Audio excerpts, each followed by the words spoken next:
भव्य ऑफर भव्य ऑफर भव्य ऑफर आपल्या आवडत्या सूर्या मार्ट मध्ये 15 जून ते 15 ऑगस्ट 2026 दरम्यान 20,000 रुपयांच्या खरेदीवर मिळवा हमखास आकर्षक भेटवस्तू, निवडक माल, किफायती दर आणि शानदार गिफ्टची मेजवानी. तर सर्व काही एकाच छताखाली. मग उशीर कशाला?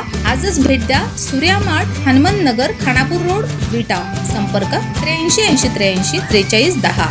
सूर्या मार्ट, ग्राहकांच्या विश्वासाचं नाव. नियम व अटी लागू.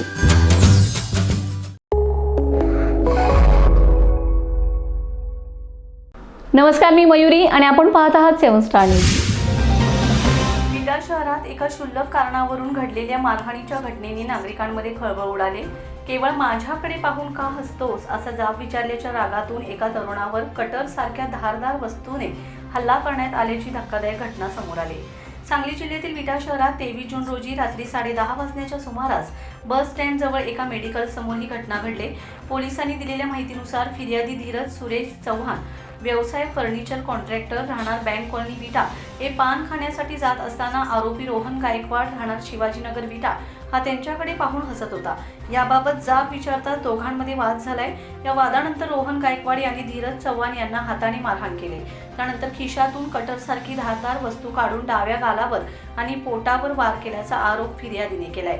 तसेच तुला आता सोडणार नाही अशी जीवे मारण्याची धमकीही दिल्याचे फिर्यादीने तक्रारीत नमूद केलंय. या प्रकरणी विटा पोलीस ठाण्यात गुन्हा दाखल करण्यात आला असून पुढील तपास पोलीस करीत आहेत. पोलीस निरीक्षक धनंजय फडतरे यांनी या घटनेमुळे सध्या परिसरात कोणताही कायदा व सुव्यवस्थेचा प्रश्न निर्माण झालेला नसून परिस्थिती शांत आहे. मात्र पोलिसांकडून संपूर्ण घटनेवर बारकाईने लक्ष ठेवण्यात येत असल्याची माहिती दिली. रमेश जाधव, 7 स्टार न्यूज, विटा.